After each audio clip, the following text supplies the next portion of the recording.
Graças a Deus. Gente, só para eu me situar, quem não esteve presente em nenhum dos 2 dias, quando nós começamos a falar sobre trabalho, dinheiro e dízimo? Quem não esteve? Em nenhum dos 2. Quem não esteve? Tá, um bom número de pessoas. Não dá para a gente pregar a Bíblia toda numa noite só. Não tem como a gente repetir. Graças a Deus estamos gravando aí o material. Depois você pode procurar o departamento de arte e mídia, né? Fazer a solicitação do áudio. Ou procurar no meu site, natanrufino.com.br, na seção de áudios. E você vai encontrar lá sobre prosperidade financeira. Não sei exatamente agora como é que está o nome da subcategoria.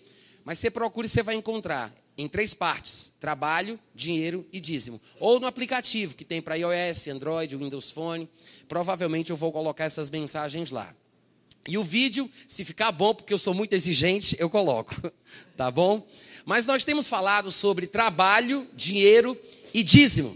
Na sexta-feira nós ministramos aqui a respeito de pornografia, masturbação, vícios comportamentais, que inclusive a neurociência tem combatido também. O povo da medicina e da ciência, não são evangélicos nem religiosos, tem combatido. Então, sexta-feira falamos sobre pornografia, sobre imoralidade sexual. E agora estamos falando sobre trabalho, dinheiro e dízimo. Não é como alguém uma vez me perguntou, é trabalho de erotismo? Não. Trabalho, dinheiro e dízimo. Eu estou diferenciando porque sexta-feira a gente tocou nesse assunto. Aí eu quero que ninguém aqui entenda errado. Como é o nome da mensagem que estamos ministrando nos 3 dias? Trabalho, dinheiro e dízimo. De erotismo? Não. De quê? Trabalho, dinheiro e dízimo. Antes de retomar de onde nós paramos hoje pela manhã e mergulhar no que a gente vai ministrar hoje à noite, eu gostaria de fazer um pequeno comentário sobre a ministração do Anderson. Uma bênção, viu, Anderson? Você é muito inteligente. Deus te concedeu graça e sabedoria, e a palavra que eu tenho para você ainda vai ser proferida. Quando eu cheguei aqui, que eu desci do céu, tá certo eu dizer desci do céu, não tá? Eu vim de avião, né? Quando eu...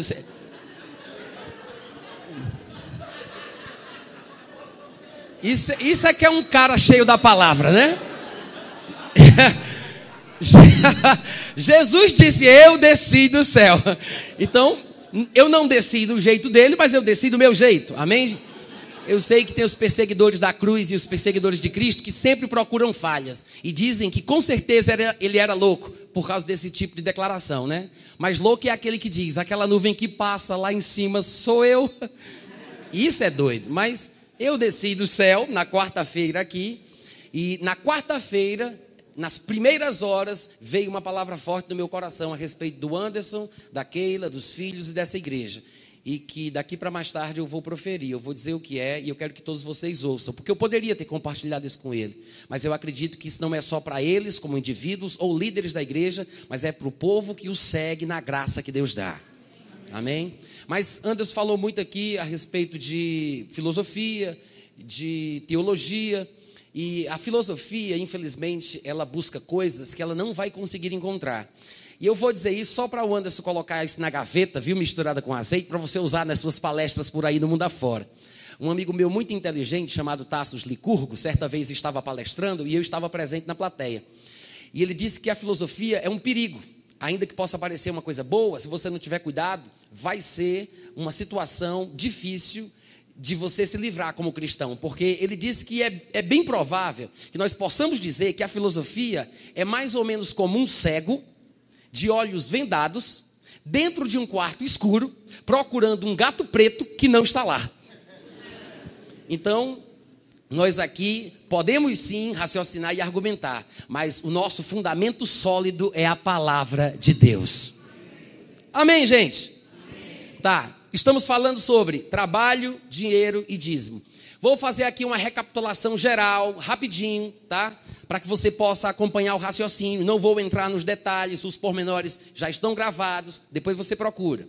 Não somente para aqueles que não vieram, mas também para os que estavam presentes e precisam rever aquilo que foi dito. Nós mencionamos que Deus criou o homem à sua imagem e semelhança, uma duplicata em espécie da sua própria categoria, numa possível melhor tradução da expressão original. Então significa que, como tal, o homem recebeu a capacidade de dominar, de reger, de exercer controle, sujeitar a terra. De fato, Deus verbaliza isso com todas as letras. Ele diz: façamos o homem à nossa imagem, conforme a nossa semelhança. Tenha ele domínio. Depois ele diz: sujeitai a terra, dominai a terra. O homem foi feito para dominar toda a criação de Deus. É por isso que não somos simplesmente animais, porque ele cria os animais, depois quando cria o homem, ele diz que o homem domine os animais. Não é porque nós estamos no topo da cadeia alimentar, mas é porque nós somos a imagem e semelhança de Deus. Não, só os vivos dizem amém. Esse negócio vai pegar. Só os vivos. Afinal de contas, estamos na igreja, eu vivo por ti. Amém, gente? Então tá, como dominadores deste mundo, temos o potencial criativo. Ou como diria o saudoso Tommy Lee Osborne, nós temos o elemento criativo que veio do próprio Deus, que é a nossa matriz. Então, pelo elemento criativo, podemos realizar coisas, produzir coisas. Tanto é que sujeitamos e dominamos a terra. As atividades que devem ser desempenhadas a partir deste potencial são o que nós chamamos de trabalho. O trabalho, eu mencionei, é a maneira número 1 por meio da qual o homem estava destinado a prosperar financeiramente em tudo quanto ele fizesse. E nós vimos que é aquilo que o homem faz que traz a prosperidade.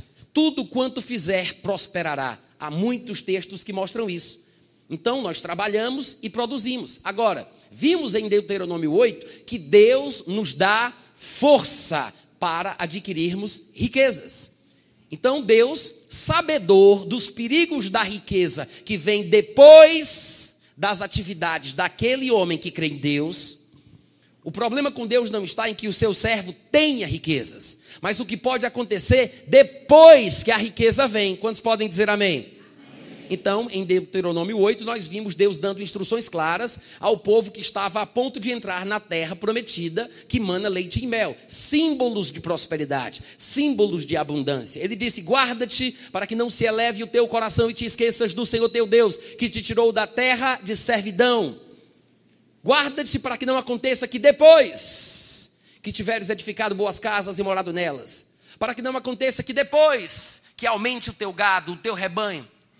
Guarda-te para que não aconteça que depois que aumentar... Estava bom, viu o som? Deixa do jeito que estava, gente, por favor. Guarda-te para que depois... Eu vou dar uns gritos daqui a pouco, vocês vão se arrepender se vocês mexerem nisso. Guarda-te para que depois...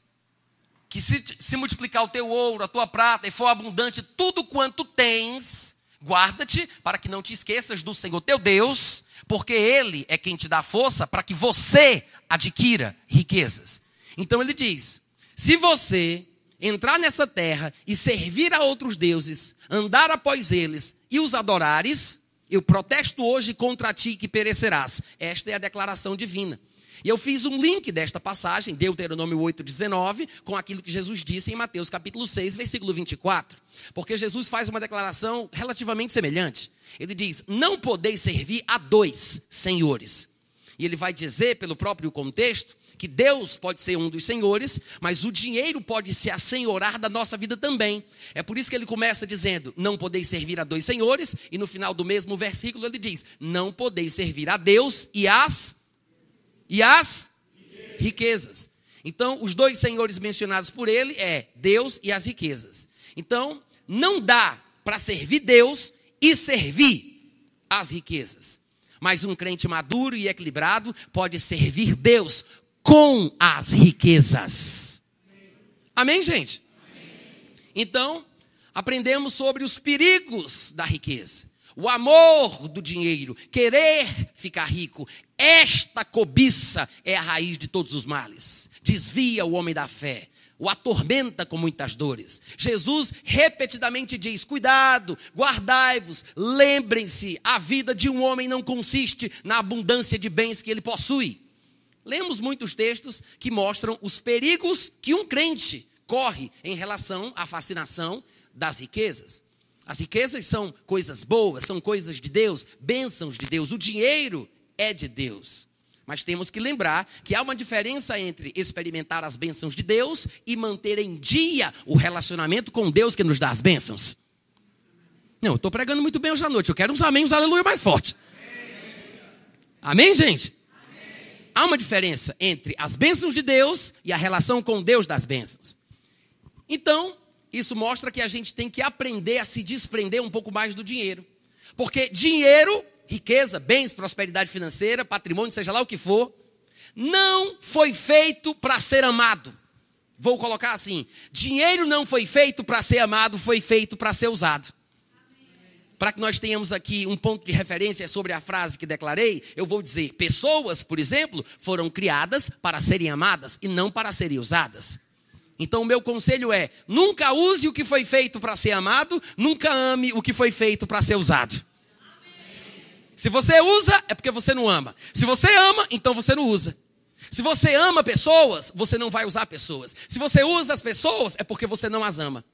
Se você usa o dinheiro, provavelmente você não tem problema com ele, você não ama o dinheiro. Mas quem ama o dinheiro tem dificuldade de usar, de liberar, de soltar, de doar. Quantos entendem o que eu estou dizendo?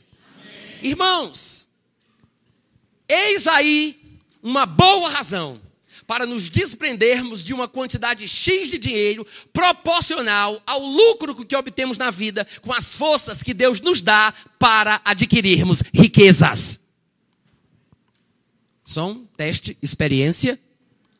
Eu vou dizer de novo, aí quando eu terminar vocês gritam assim: aleluia, como quem entendeu, como foi abençoado e tal, aquela coisa, tá bom? Nunca use o que foi feito para ser amado, nunca ame o que foi feito para ser usado. Quem usa é porque não ama, quem ama é porque não usa. Dinheiro deve ser usado e não deve ser amado. Eis aí, igreja. É quando o pregador não prega direito, o pessoal não entende nada e não glorifica, né? Eis aí, igreja. A razão pela qual nós devemos nos desprender periodicamente, de forma proporcional, de um pouco de dinheiro que adquirimos com as forças que Deus dá para adquirirmos riquezas. Amém. Em outras palavras, Deus nos dá força para adquirir, nós adquirimos, mas não nos esquecemos da parte de Deus. Irmãos, o dízimo, a oferta, a participação na obra, não somente com as nossas forças, com a nossa oração, mas também com o nosso sangue.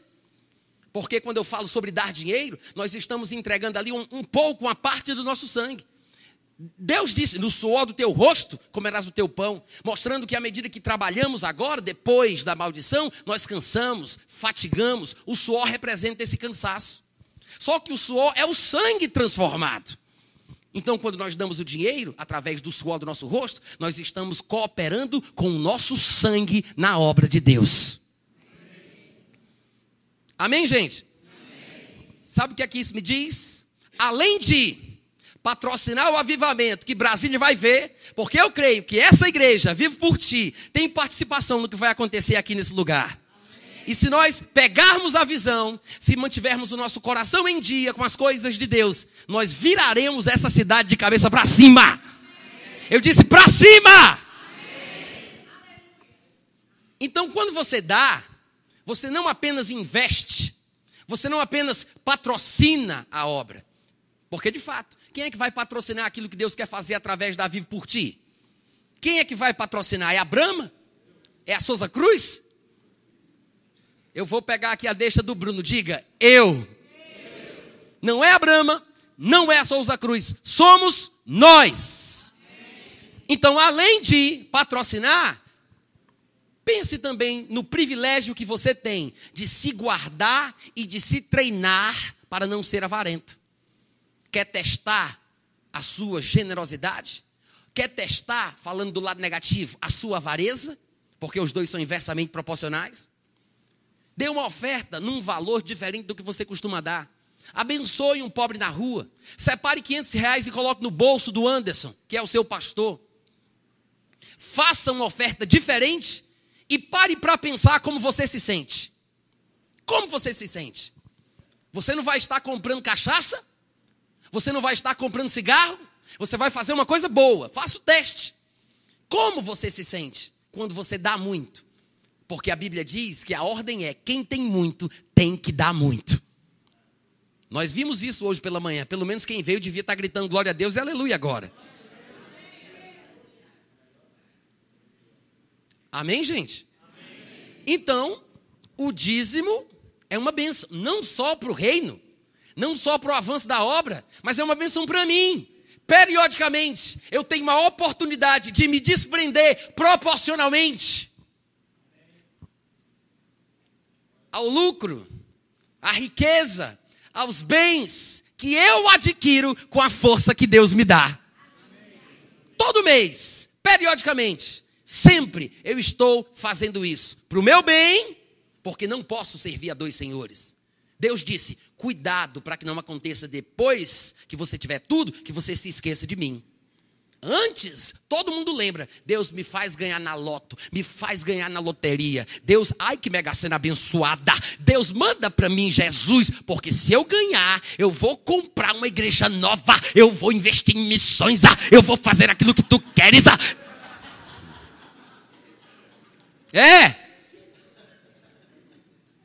Antes todo mundo sabe, todo mundo pode, todo mundo tem, todo mundo dá. Mas Deus, que é mais sabido do que nós, tudinho junto, Ele diz, cuidado, meu irmão, com o que vem depois. O lance é depois, a parada é depois, o perigo é depois. Depois da prosperidade, depois da abundância, depois do dinheiro muito. Como é que você dá? Como você investe? Você é desprendido? Você ama a Deus? Então, irmãos, nós temos sim que dar a Deus alguma coisa. E eu sei que as pessoas dizem assim, mas Deus, Ele não quer meu dinheiro. Tolice, pregação ridícula, Ele quer meu coração.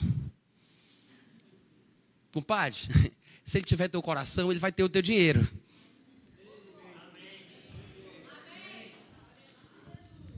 Se você der só o seu dinheiro, talvez Ele não tenha o seu coração. Quer se livrar de um compromisso maior? Só dá dinheiro. Agora, está querendo mesmo dar o coração? Vai dar é tudo, inclusive o dinheiro. Mas a grande pergunta é, como é que a gente dá para Deus, hein? Como é que a gente dá para Deus, né? É uma pergunta interessante. Eu poderia sugerir algumas opções, por exemplo, queimando dinheiro em uma bacia de ouro em sua santa presença.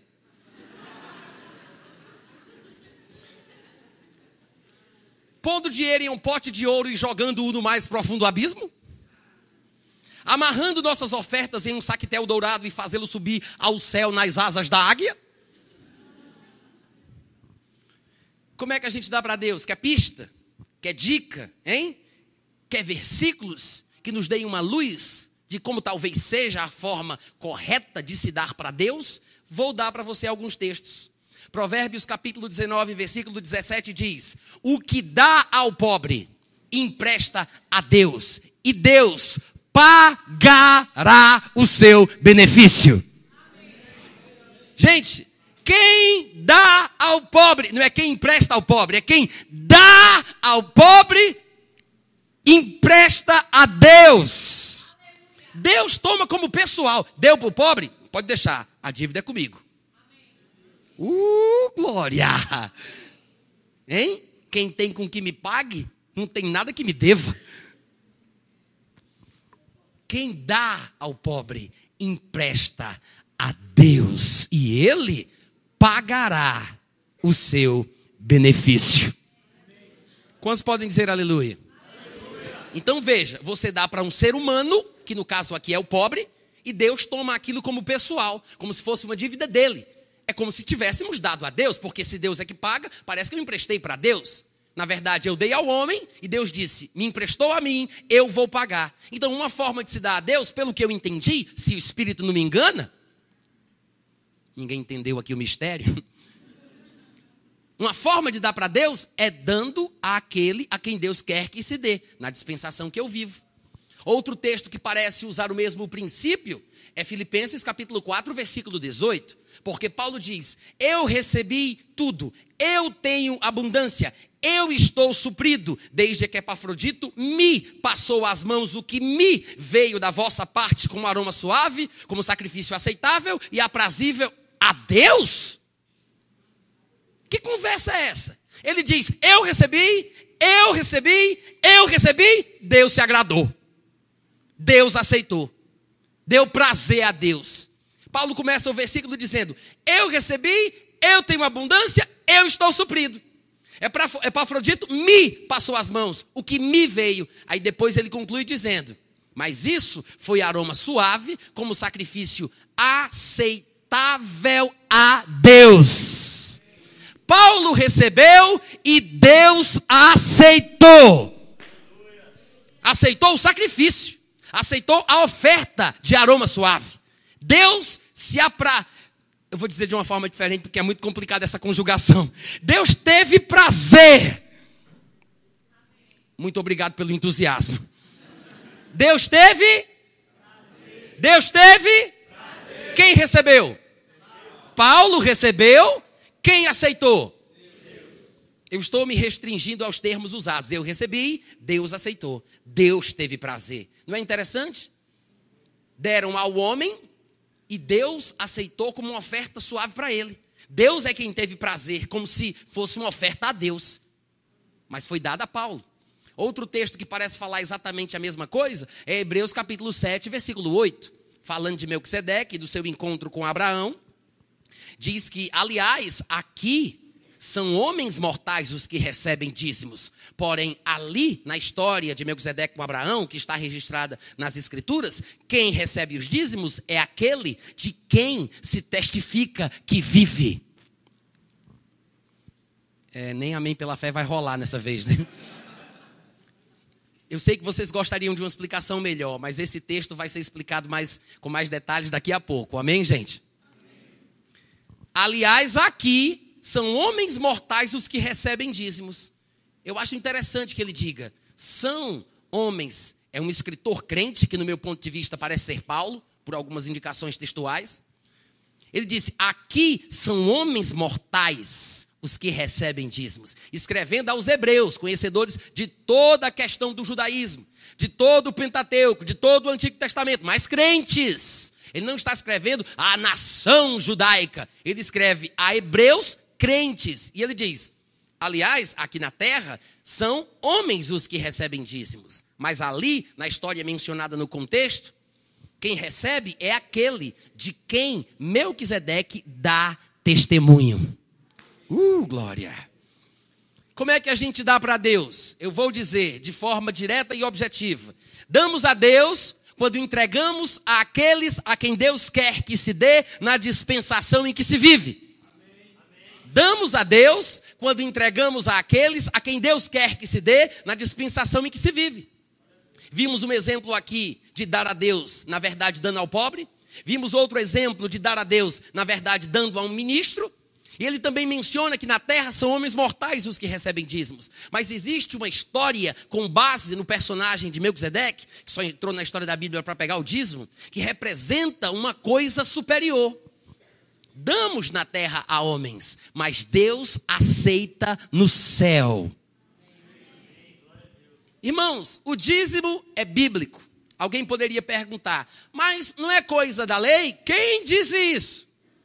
Quem disse que dízimo era coisa da lei? Eu li na internet. Eu vi no YouTube. Alguém me falou. Eu li um livro. Irmãos, e o que a Bíblia diz? Porque antes da lei, nós temos registro de pessoas importantes na história bíblica que deram o dízimo. Por exemplo, Gênesis capítulo 14, do versículo 18 ao 20, está escrito que Abraão, de tudo, lhe deu o dízimo.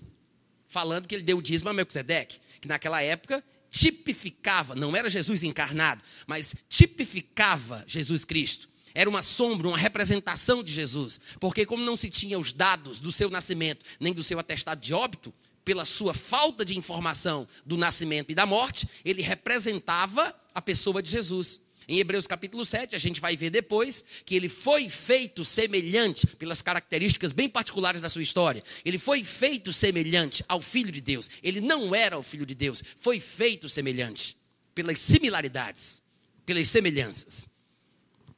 Amém? Amém. Então, de tudo Abraão lhe deu o dízimo. Em Gênesis 28, do 20 ao 22, está escrito que Jacó disse, de tudo quanto me concederes, certamente eu te darei o dízimo. Abraão de tudo lhe deu o dízimo. Jacó disse, de tudo quanto me concederes, certamente eu te darei o dízimo. a despeito dos contextos mencionados, a despeito dos pormenores de cada situação, nós temos aqui dois grandes personagens bíblicos respeitados e queridos, heróis da fé, dizendo que deram o dízimo de tudo. Antes da lei, centenas de anos antes da lei. Então não podemos pensar que o dízimo é coisa da lei. Afinal de contas, já existia. Patriarcas, homens de Deus, profetas estavam dando o dízimo. De onde veio? Foi Abraão que inventou? Muito provavelmente não. Isso deveria estar passando de geração a geração. Desde a criação do mundo, de Adão para os seus filhos, para os seus filhos, para os seus filhos. Até que foi institucionalizado na época da lei. Mas você tem que entender que a Bíblia ensina que quando Abraão deu dízimo a Melquisedeque, porque o reconheceu como ministro de Deus naquela dispensação em que ele vivia, pausa para o amém. Então, quando Abraão deu dízimo a Melquisedeque, a Bíblia diz que Abraão foi abençoado. Quantos aqui lembram de algum versículo que diga isso? Amém, gente? Quando Abraão deu dízimo a Melquisedeque, a Bíblia diz que Abraão foi abençoado. Os argumentos, inclusive, que se apresentam no capítulo 7, porque pode parecer um absurdo que Abraão, o grande homem de Deus, tenha sido abençoado por um Zé Ninguém qualquer. Ele ainda diz, sem sombra de dúvida, o menor é abençoado pelo maior. Mostrando que aquele que abençoou Abraão era maior do que ele. Mas a Bíblia diz que Abraão foi abençoado por Melquisedeque. Então, se Abraão deu dízimo antes, se há registros de homens de Deus dando dízimos antes da lei, com certeza ele é introduzido na lei contendo os mesmos princípios e os mesmos valores. Significa que, se o povo era abençoado como dava, como aprendemos pela história de Abraão, significa que tinha que entrar na lei para que seus descendentes também fossem abençoados como Abraão foi. Amém, irmãos? Não é coisa da lei. E o que é interessante é que esse tal de Melquisedeque, quem já ouviu falar de Melquisedeque? Irmãos, o interessante é que esse tal de Melquisedeque, ele apareceu na história da Bíblia para fazer uma coisa só e nada mais. Ele apareceu para pegar o dízimo de Abraão e escafedeu-se. Sefinim, sumiu, já era. E o homem é falado até hoje. Sabe o que foi que Melquisedeque fez? Só apareceu para pegar o dinheiro do homem. Cadê o glória a Deus, igreja? Deve ter uma importância nesse feito. O homem é mencionado o tempo todo no Novo Testamento. Melquisedeque aparece no Antigo, mas ninguém sabe quem ele é. Não há registros, não há textos que digam alguma coisa sobre Melquisedeque. Só existem 4 versículos sobre Melquisedeque no Antigo Testamento. Eu não disse 4 capítulos, eu não disse 4 livros, eu não disse 4 textos. Eu disse 4 versículos. 4 versículos sobre Melquisedeque no Antigo Testamento. Gênesis capítulo 14, versículo 18, 19 e 20. 3. E Salmo 110, versículo 4. That's over. Acabou-se. Sefini.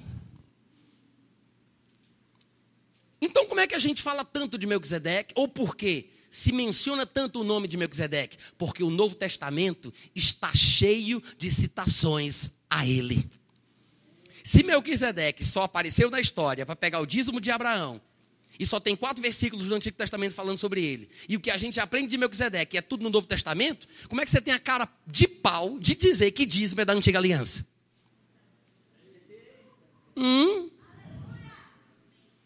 Alô?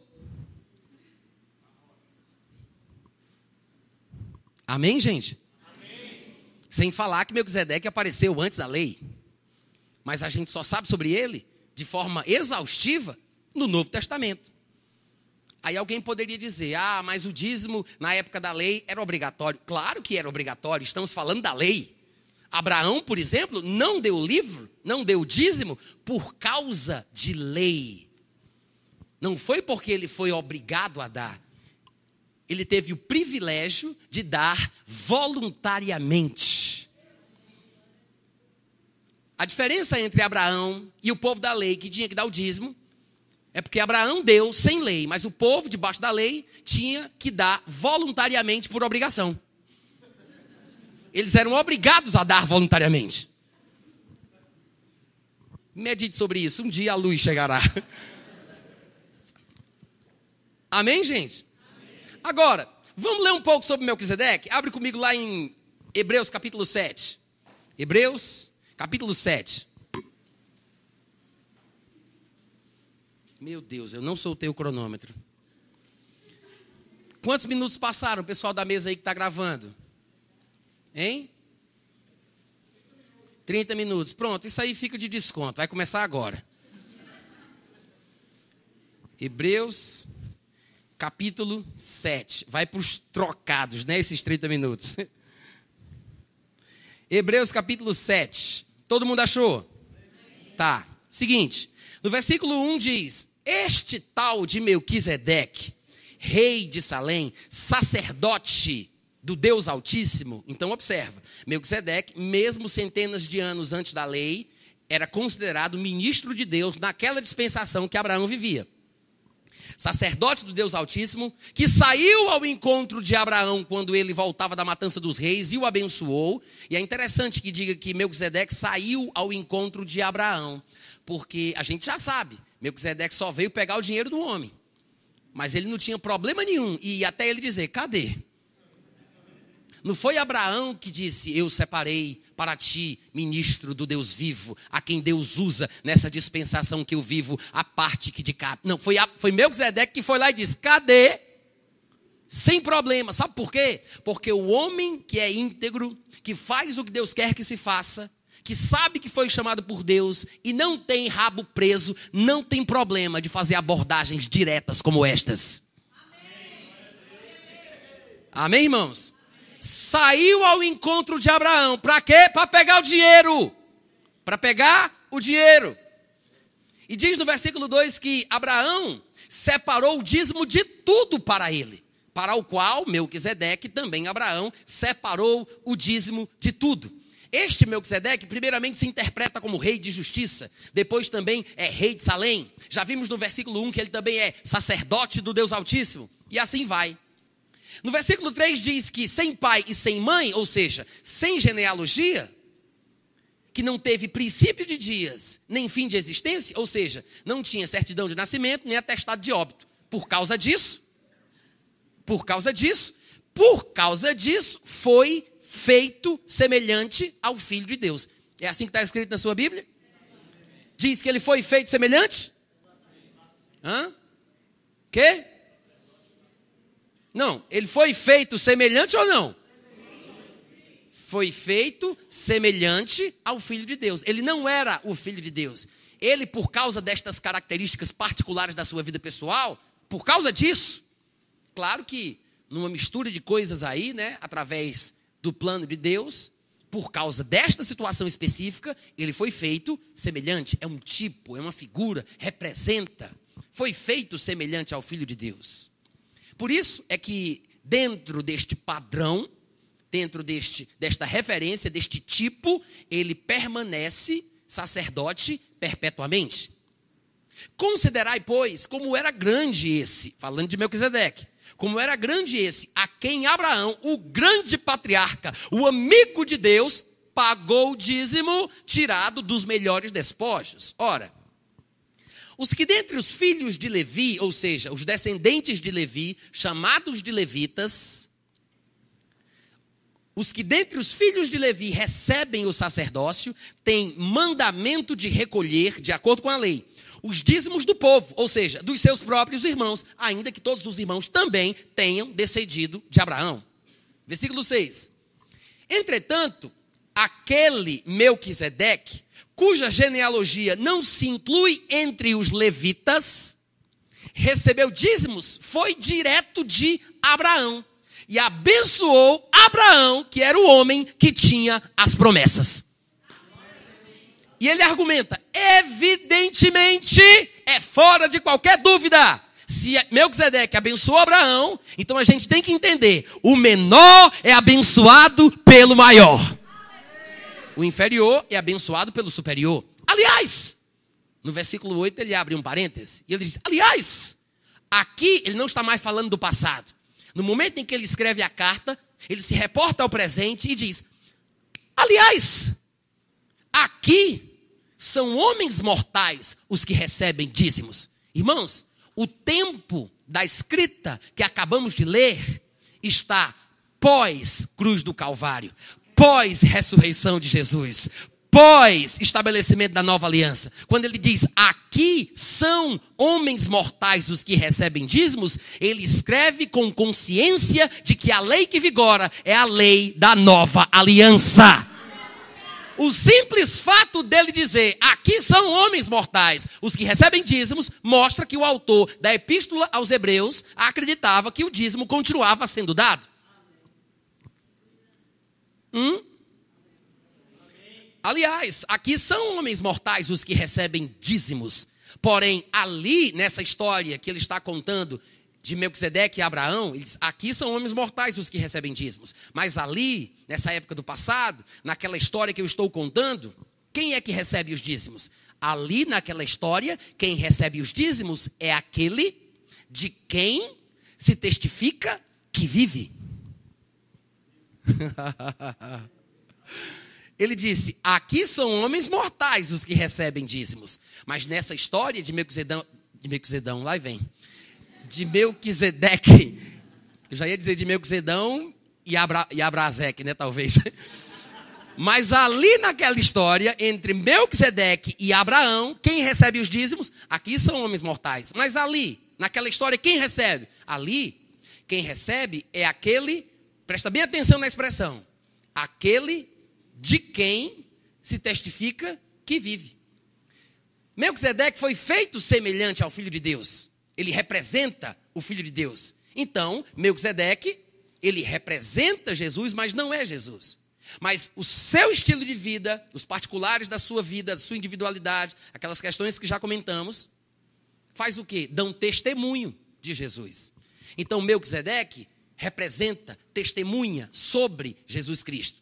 Mas o texto está dizendo que aqui são homens mortais os que recebem os dízimos. Mas ali, nessa história de Melquisedeque, quem recebe os dízimos? Aquele de quem se testifica que vive. Não é aquele que testifica que vive. É aquele de quem se testifica que vive. Melquisedeque não era importante por si mesmo, mas por causa da sua representação da pessoa de Jesus Cristo. Segundo o texto, quem recebe os dízimos da história que ele faz questão de explicar foi Jesus Cristo em pessoa, pelas mãos de Melquisedeque. Os homens mortais recebem, mas é Deus que aceita. Como é que a gente dá para Deus? Dando àqueles a quem Deus quer que se dê na dispensação que se vive. Abraão deu a Deus através de Melquisedeque. Aqui são homens mortais os que recebem dízimos, mas nessa história aprendemos que quem os recebeu foi aquele de quem Melquisedeque dá testemunho que vive. Nós poderíamos continuar lendo o contexto e aprender ainda mais sobre o assunto e corroborar as afirmações que temos feito aqui. Mas não dá para a gente continuar porque temos outras coisas para falar.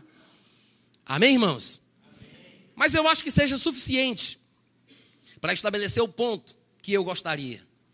Significa então, repetindo, que nós damos a Deus entregando os dízimos, entregando as ofertas àqueles a quem Deus quer que se dê na dispensação em que se vive.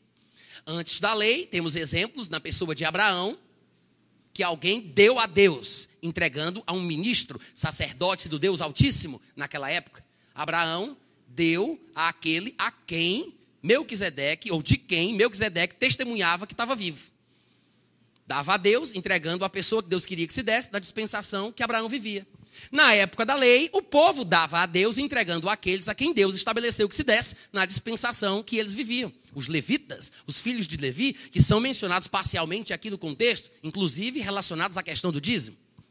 Depois da lei, nós damos àqueles a quem Deus quer que se dê na dispensação que se vive.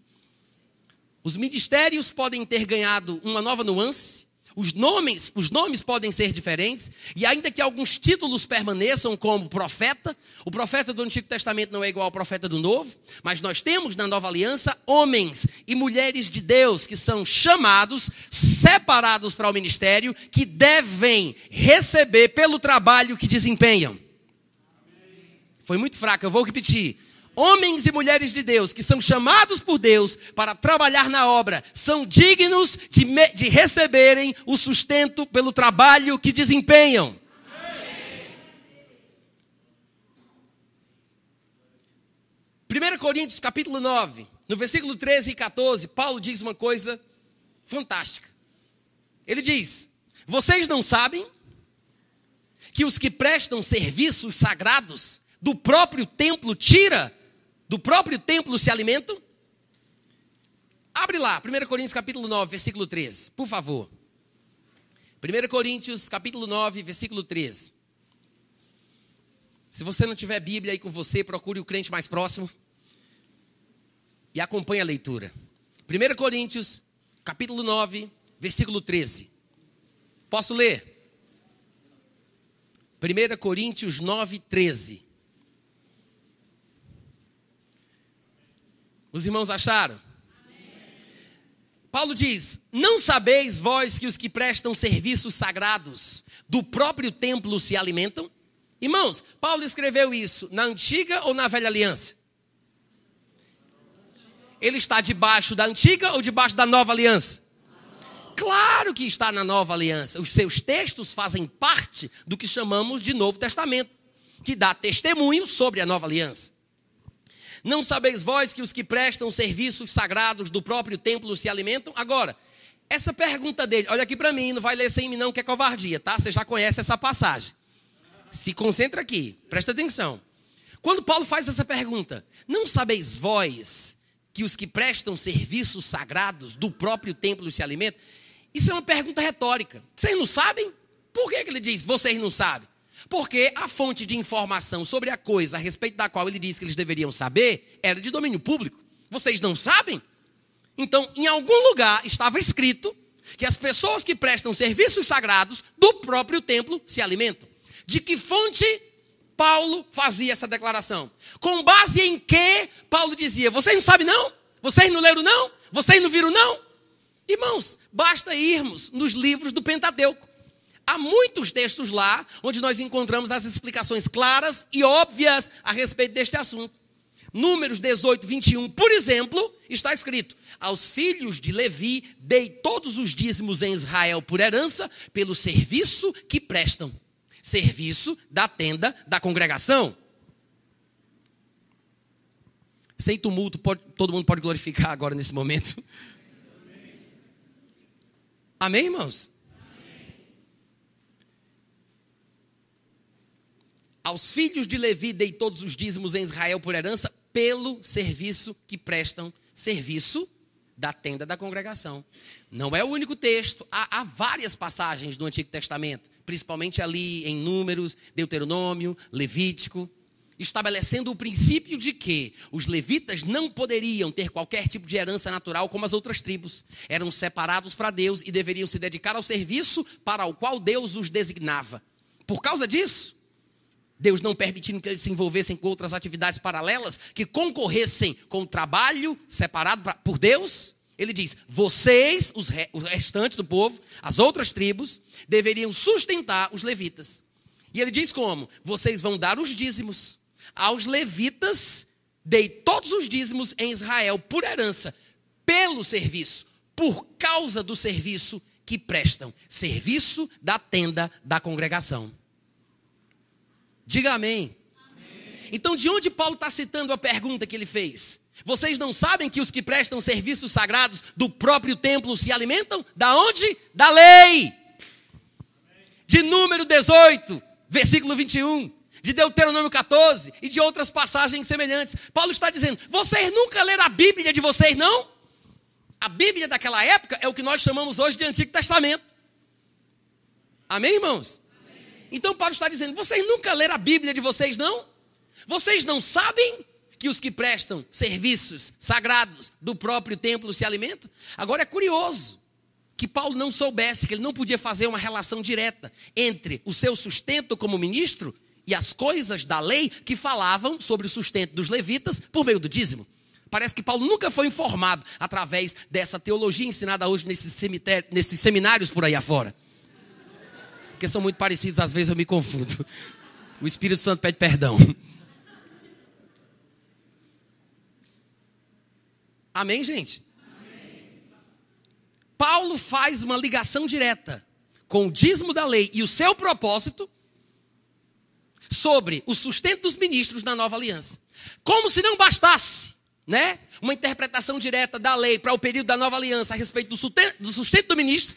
Como se não bastasse, uma interpretação direta de um texto da antiga aliança para o sustento do ministro na nova aliança. Como se não bastasse, ele ainda diz: quem serve ao altar, do altar tira o seu sustento. Assim ordenou também o Senhor aos que pregam o evangelho, que vivam do evangelho. Amém. Ele disse, assim também,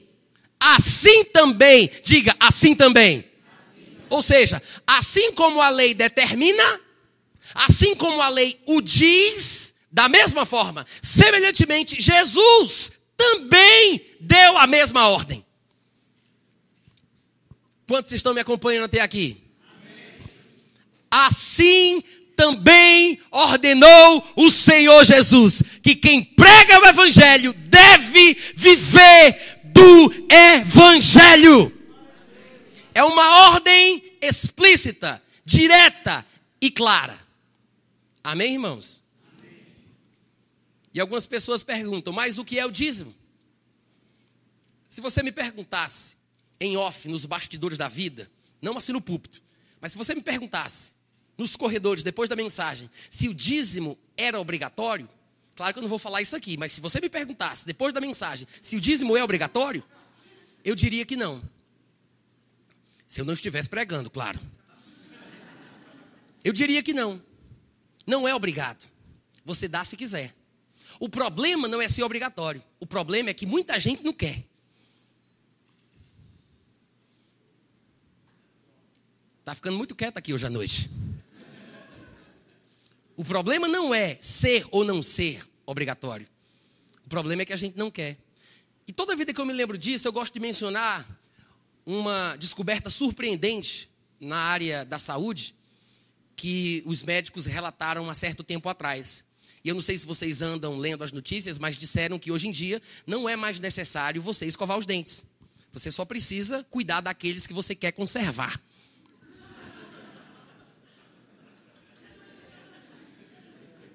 Os irmãos entendem a parábola? Não é obrigado a escovar os dentes de jeito nenhum. De forma nenhuma. Faça o que tu queres. Há de ser tudo da lei. Irmãos, existem inúmeras coisas na vida do crente na nova aliança que não são obrigatórias. Mas que se não forem feitas, nós perdemos a bênção.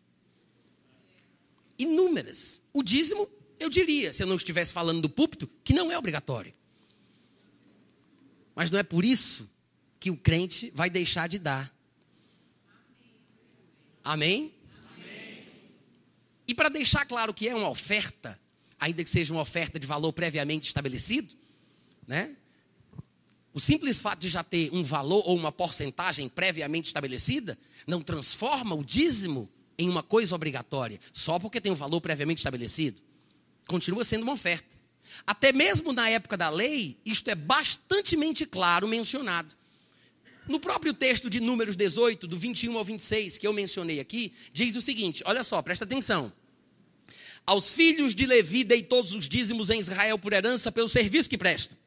Serviço da tenda da congregação. E nunca mais os filhos de Israel se chegarão à tenda da congregação para que não levem sobre si o pecado e morram. Versículo 23. Mas os levitas farão serviço da tenda da congregação e responderão pelas faltas do resto do povo. Estatuto perpétuo é este para todas as vossas gerações. E não terão eles nenhuma herança no meio dos filhos de Israel, porque os dízimos dos filhos de Israel que apresentam ao Senhor em oferta, dei-os por herança aos levitas. Porquanto eu lhes disse, No meio dos filhos de Israel, nenhuma outra herança tereis. Disse o Senhor a Moisés, também falarás agora aos levitas. Ele fala para o resto do povo e diz, dá o dízimo para os levitas. Como? Dá o dízimo em oferta. Agora fala para os levitas e diz o seguinte, Deus mandando Moisés. Ele diz, fala aos levitas, quando receberdes os dízimos da parte dos filhos de Israel que vos dei por herança, deles também apresentareis uma oferta. 2 pontos, o dízimo dos dízimos. Claramente, mesmo no período da lei, Deus fala, o povo vai dar para sustentar os trabalhadores da dispensação que eles vivem, para sustentar os levitas. O dízimo eles vão ofertar aos levitas em oferta pelo serviço que prestam. Aí depois ele diz, agora fala para os levitas. Não é porque eles estão trabalhando e recebem os dízimos que eles não devem ter o mesmo comportamento. Por quê? Porque dar o dízimo é tão importante que até quem é sustentado por ele tem que praticar a mesma coisa. Mas ele não muda os termos. Ele diz, o dízimo do povo para os levitas é uma oferta. O dízimo que os levitas dão dos dízimos que recebem também é uma oferta. Dízimo é isso. É uma oferta de valor previamente estabelecido. Diga, dízimo é uma oferta de valor previamente estabelecido. Amém, gente? O contexto de 1 Coríntios capítulo 9, que nós mencionamos aqui também, quando Paulo diz, não sabeis vós que os que prestam serviços sagrados do próprio templo se alimentam, e quem serve ao altar do altar tira o seu sustento? Assim ordenou também o Senhor aos que pregam o evangelho, que vivam do evangelho. Esse contexto de 1 Coríntios 9 fala especificamente, olha aqui para mim que é mais negócio, hein, gente? Fala especificamente sobre dinheiro e sobre o sustento dos ministros que trabalham na obra. Nós não vamos lê-lo agora, mas está no meu script. Daqui para mais tarde, se Deus quiser e eu conseguir, a gente vai concluir esse estudo. Se vocês tiverem paciência, a gente fica aqui até acabar. Mas no momento, a gente não vai estudar o contexto de 1 Coríntios capítulo 9. Eu quero dar sequência ao mesmo sentimento, ao mesmo pensamento que extraímos de 1 Coríntios 9, 13 e 14. A ideia do semear e colher. A parceria no tocante ao dar e receber. Esse mesmo princípio. Vocês não sabem que os que prestam serviços sagrados do próprio templo se alimentam? Quem serve ao altar do altar tira o seu sustento? Assim como também ordenou o Senhor que os que pregam do evangelho devem viver do evangelho. Todo mundo sabe, irmãos, que Jesus trabalhou com carpintaria. Todo mundo sabe, ele foi carpinteiro, né? Mas em determinado momento da sua vida, ele parou de ser sustentado por esse tipo de trabalho. Tanto é que de vez em quando a gente tem um vislumbre de onde vinha os recursos de Jesus Cristo. A Bíblia fala que Jesus Cristo tinha um contador, alguém que tinha uma bolsa no qual era colocado dinheiro. Alô? A Bíblia fala que mulheres da alta sociedade, inclusive uma que é citada pelo nome, dada a sua importância, esposa de um procurador conhecido, citado nominalmente, também sustentava Jesus com as suas finanças. Não vem dizer para mim que Jesus Cristo não recebia no ministério. Afinal de contas, por que ele diria que quem prega o evangelho deve viver do evangelho se ele não tivesse tido a experiência? Irmãos, nós, muitas vezes, pregamos no púlpito coisas sobre as quais nunca tínhamos pensado. O Espírito Santo vem, traz a revelação, a gente fala, o povo é abençoado e a gente também. Quando a gente desce do culto, a gente vai correr atrás para tentar viver aquilo que foi dito. Então, o pregador tenta viver aquilo que prega, mas Jesus pregava o que já vivia. Quantos entenderam a diferença? Se Jesus disse, quem prega o evangelho, viva do evangelho, é porque Jesus praticava o que ele falava. Quando Jesus começou a pregar, e a Bíblia diz em Lucas que Jesus tinha aproximadamente 30 anos de idade, quando começou o seu ministério, teve um ponto inicial, teve um marco inicial. Então, quando ele começa a ministrar, ele leva consigo uma bolsa. Ele recebe ofertas, ele toca no assunto, ele prega sobre o assunto. E depois, quando ele treina os seus ministros, segundo a revelação que Paulo nos dá no texto que lemos, de 1 Coríntios 9, quando Jesus treina os discípulos para fazerem o que ele tinha iniciado, ele diz, vocês também façam como eu fiz, façam como eu faço. Se você vai pregar o evangelho como eu prego, viva do evangelho como eu vivo. Glória! Amém, irmãos? Amém. Nós temos inúmeros textos no Novo Testamento. Eu disse, temos inúmeros textos no Novo Testamento que falam especificamente sobre isso. Exemplos, 1 Timóteo capítulo 5, versículo 17. Paulo dando instruções a Timóteo sobre o tipo de administração que ele deve exercer na igreja que estava crescendo de vento em polpa. Ele diz, Timóteo, devem ser considerados merecedores de dobrados honorários os presbíteros que presidem bem, com especialidade os que se afadigam na palavra e no ensino. Como é que é? Paulo disse, devem ser considerados. Devem ser considerados. Qual é a palavra? Repete aí para mim. Ele está falando sobre ter consideração pelos ministros. Sabe por que tem muito ministro passando necessidade? Muito pastor sem conseguir avançar no que Deus traz? Porque falta consideração por parte do povo. E Paulo diz, devem ser considerados merecedores. Merecedores de quê? Dobrado honorário. Quem? Os presbíteros que presidem bem e ainda de forma mais especial aqueles que se afadigam na palavra e no ensino. Agora, se Paulo diz, existem pré-requisitos para um salário maior, é porque é possível que Timóteo e os que estavam com ele analisassem a administração do líder. Porque se ele diz, só pode receber mais quem preside bem, é porque podia ser que tivessem presbíteros, líderes, ministros, pastores, que presidissem bem e outros que presidissem mal. Ele diz, devem ser considerados merecedores os que presidem bem. Então quer dizer que tem uns que merecem, mas tem outros que não merecem. Alô? Amém, gente? Amém. Agora, os que não merecem, ele está falando sobre não merecer um salário maior. Ele não está falando sobre não merecer salário nenhum. Porque o trabalhador é digno do seu salário. Amém? Que é mais ou menos isso que ele diz no versículo seguinte. Pois a escritura declara, não amordaças o boi quando pisa o grão. E diz mais, o trabalhador é digno do seu salário. Quantos podem dar um grito de aleluia? Outro texto que nos mostra a ligação direta entre o ministério e a remuneração financeira é 1 Pedro, capítulo 5, a partir do versículo 1. Pedro está dando conselhos a respeito de coisas que devem ser imitadas e coisas que devem ser evitadas. 3 coisas servem de modelo, 3 coisas devem ser rejeitadas porque estão fora do padrão. Então ele diz, rogo pois aos presbíteros, que é uma palavra que representa a mesma função que o pastor desempenha.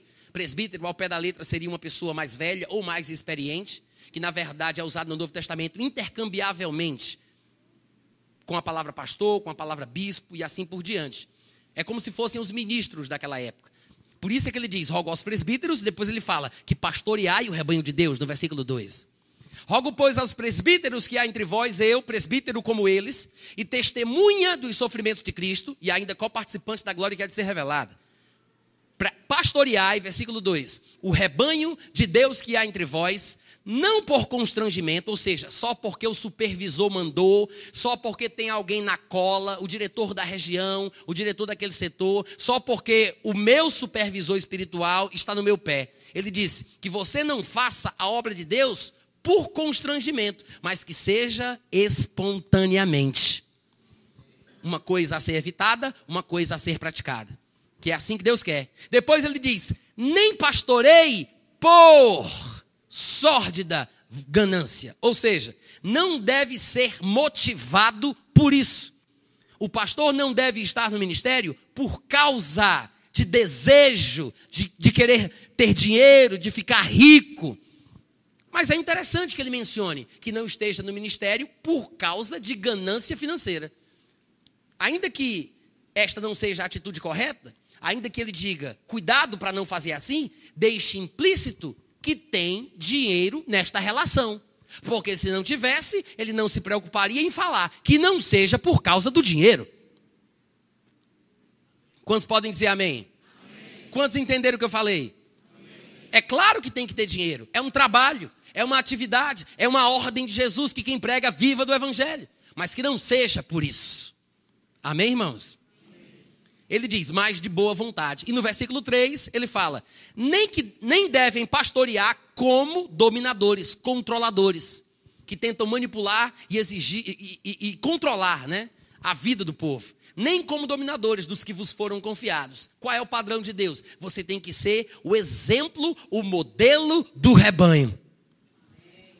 Em outras palavras, não é da vontade de Deus que pastores, ministros, entrem nos detalhes e pormenores da vida pessoal de cada um. O que o pastor deve fazer como responsabilidade diante de Deus é ser o padrão, o modelo dos fiéis. É por isso que Paulo disse, me imite enquanto eu imitar a Cristo. Porque a influência bíblica é exercida desta forma. Eu vivo, você olhe, você viva. Amém? E não se metendo no dia a dia, ou tendo que marcar com cada membro da igreja, num rodízio, para as 5 da tarde e tomar café com bolacha creme crack. Porque se eu não for na casa de cada um, se eu não acompanhar cada um, se eu não estiver... Não é assim que funciona, gente. Não é assim que funciona. Vai sobrecarregar, vai desgastar e não vai dar certo. Amém? Amém? 3 coisas que devem ser rejeitadas, 3 coisas que devem ser praticadas. Ele disse que o pastor não deve pastorear por constrangimento, não deve ser por causa de sorte da ganância, nem deve ser um dominador. Ele deve pastorear de forma espontânea, ele deve fazer de boa vontade, a despeito do salário que ele ganhe na fase que ele vive, e ele deve ser um exemplo para todos os fiéis.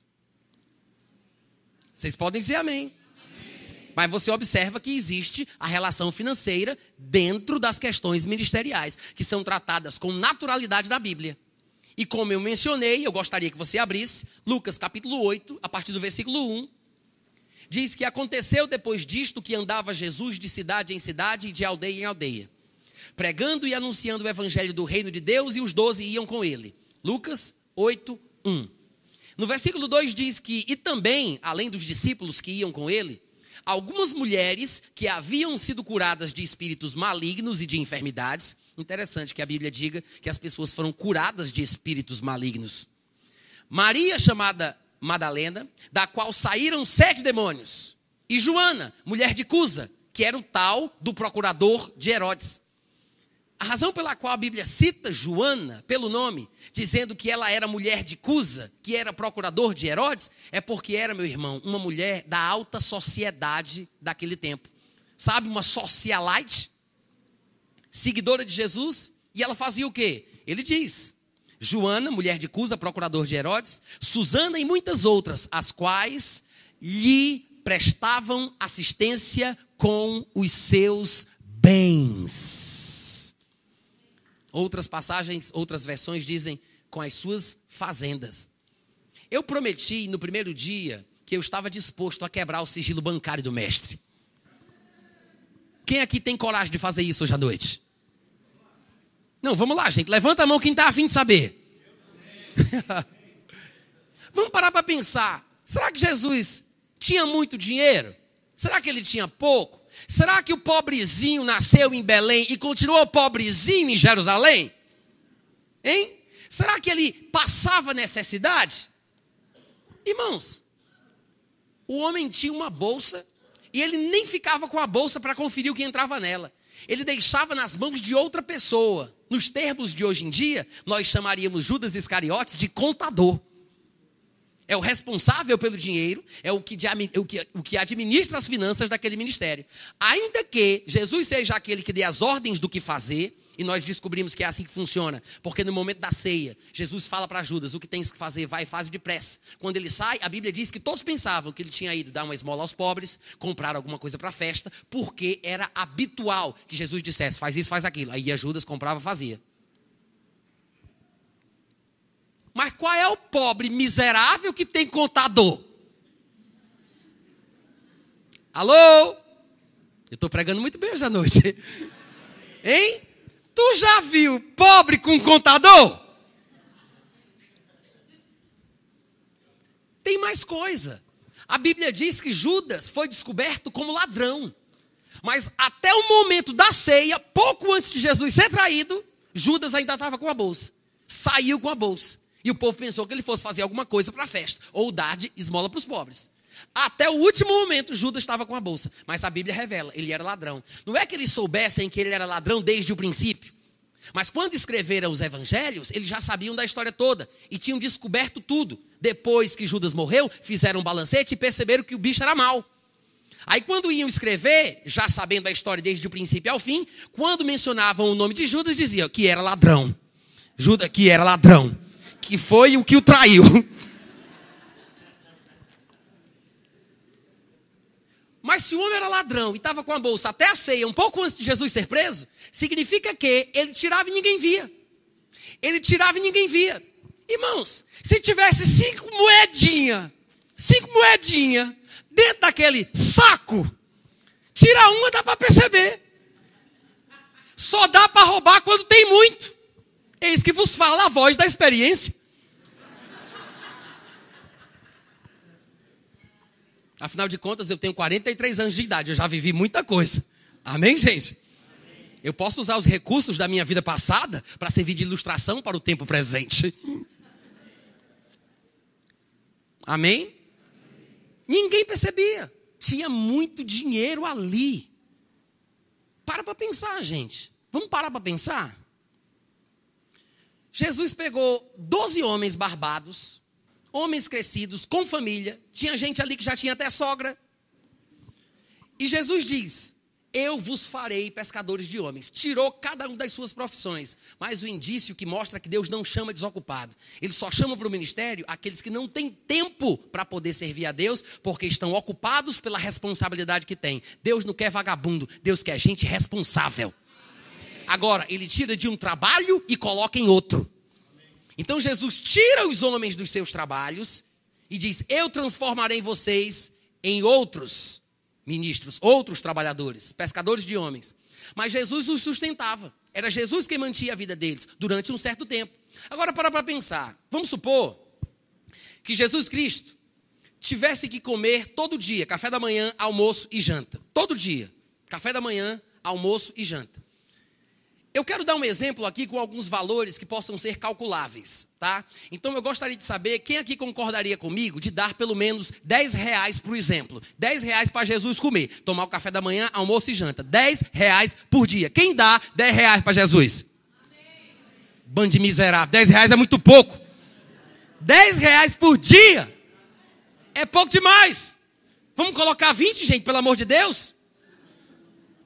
Não, tá, vamos deixar 10. É mais fácil de calcular, senão eu me perco.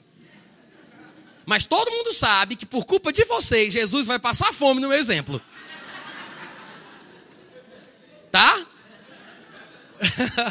Combinado assim? Tá, então vamos fazer o seguinte. Vamos fazer um negócio? Nem eu, nem vocês. Vamos colocar $10, que dá uma arredondada. Todo mundo tem essa generosidade no coração?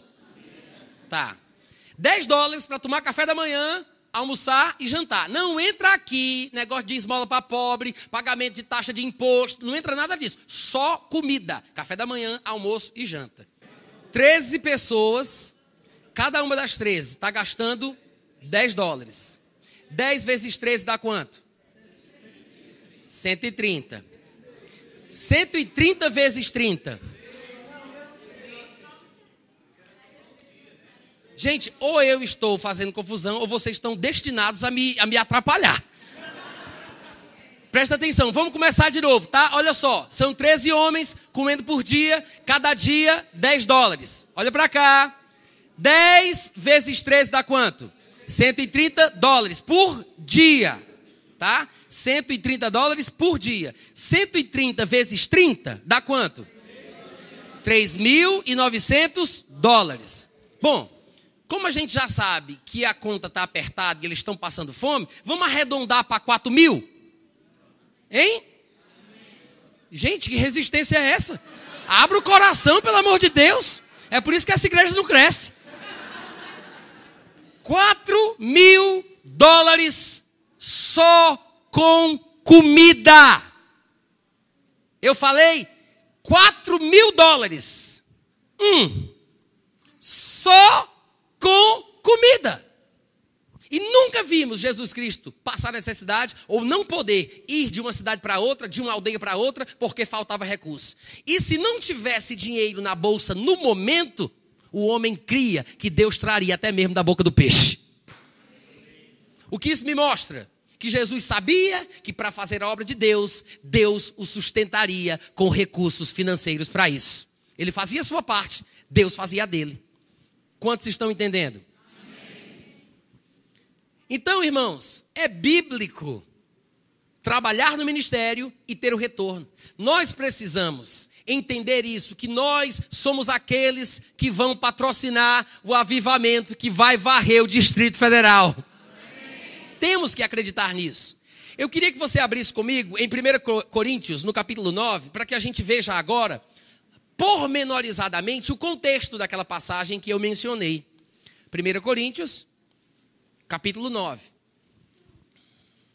Quantos estão aprendendo alguma coisa hoje à noite? Amém. Você está sendo abençoado? Amém. Já caiu no seu coração a certeza de que de fato o dízimo é mencionado na nova aliança? Amém. Já percebeu isso? Amém. Tá. Olha para cá, presta atenção. Agora o negócio vai começar a engrossar. Nós temos aqui mais ou menos 1, 2, 3, 4, 5, 6 passagens para terminar a nossa mensagem. Quantas eu disse? 6 passagens para terminar a passagem, para terminar a mensagem. Cada passagem deve ter mais ou menos uns 25 versículos, tá? Então o que é que eu vou fazer? Eu não sei se vocês perceberam, mas eu falo um pouco rápido. Como o tempo já está se encurtando, eu vou falar um pouco mais rápido agora. Pode ser? Pode ser? Eu sei que às vezes alguém se atrapalha porque não consegue acompanhar o raciocínio. Eu posso até tentar falar mais devagar se vocês me avisarem que está um pouco confuso. Mas eu quero que vocês prometam que vão pensar um pouco mais depressa. Aí a gente se encontra no meio do caminho. 1 Coríntios capítulo 9, olha para cá, eu não estou lendo ainda. Deixa eu explicar uma coisa. É um desabafo de Paulo. Tá? Paulo indignado porque foi maltratado pelos coríntios. Paulo não foi louvado por eles, não foi honrado, respeitado, como deveria ter sido. Então Paulo vai desabafar, coloca isso em mente. Nós vamos ler um desabafo de um homem de Deus ungido. Meu irmão, tudo que homem de Deus ungido fala é poderoso. Imagine os desabafos. Veja o que ele diz no versículo 1. Eu não sou porventura livre? Eu não sou apóstolo? Eu não vi Jesus, o nosso Senhor? E vocês, hein? Acaso vocês não são fruto do meu trabalho no Senhor? Você vai perceber sobre o que Paulo está falando. A gente já leu os versículos 13 e 14, quando Paulo disse: vocês não sabem que aqueles que prestam serviços sagrados do templo tiram seu sustento? Que eles se alimentam daquilo que é colocado no próprio templo? Não foi assim que Jesus ordenou que eu devo viver do evangelho, porque eu prego o evangelho? O contexto é esse. Paulo está indignado. Alguma coisa estava errada na relação entre Paulo e os coríntios. Então ele diz: vocês não são fruto do meu trabalho não, por acaso, hein? Coisa linda. E no versículo 2 ele continua: se eu não sou apóstolo para outras pessoas, como por exemplo, lá para os irmãos da igreja de Jerusalém, não interessa. Certamente eu sou apóstolo para vocês. Porque vocês são fruto, são selo do meu trabalho, do meu apostolado no Senhor. E ele diz, e tem mais, a minha defesa. Triste que Paulo tenha precisado se defender. Mas é isso que ele deixa registrado aqui. A minha defesa perante os que me interpelam, me encurralam, ficam me pressionando. A minha defesa é essa. Eu não tenho direito de comer e de beber não, hein, compadre? Será que eu não tenho direito de me fazer acompanhar de uma mulher irmã? Hein? De me casar? De ter filho? Eu não tenho o direito de me fazer acompanhar de uma mulher irmã, como fazem todos os outros apóstolos e os irmãos do Senhor e Pedro, Cefas? Ou será que agora é só eu e Barnabé que não tem o direito de deixar de trabalhar?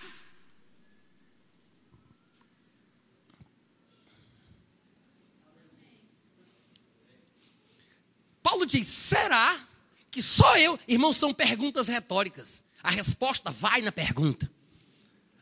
Assim que Paulo pergunta, todo mundo sabe do que Paulo está falando. Não tem que responder, é só para ouvir e parar para pensar. Todo mundo sabe, ele tem direito. É bíblico, Jesus ordenou, mas ele está indignado.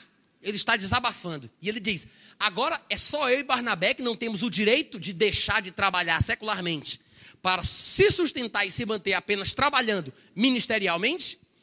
E ele diz, versículo 7, me diga aí, quem jamais vai à guerra à sua própria custa?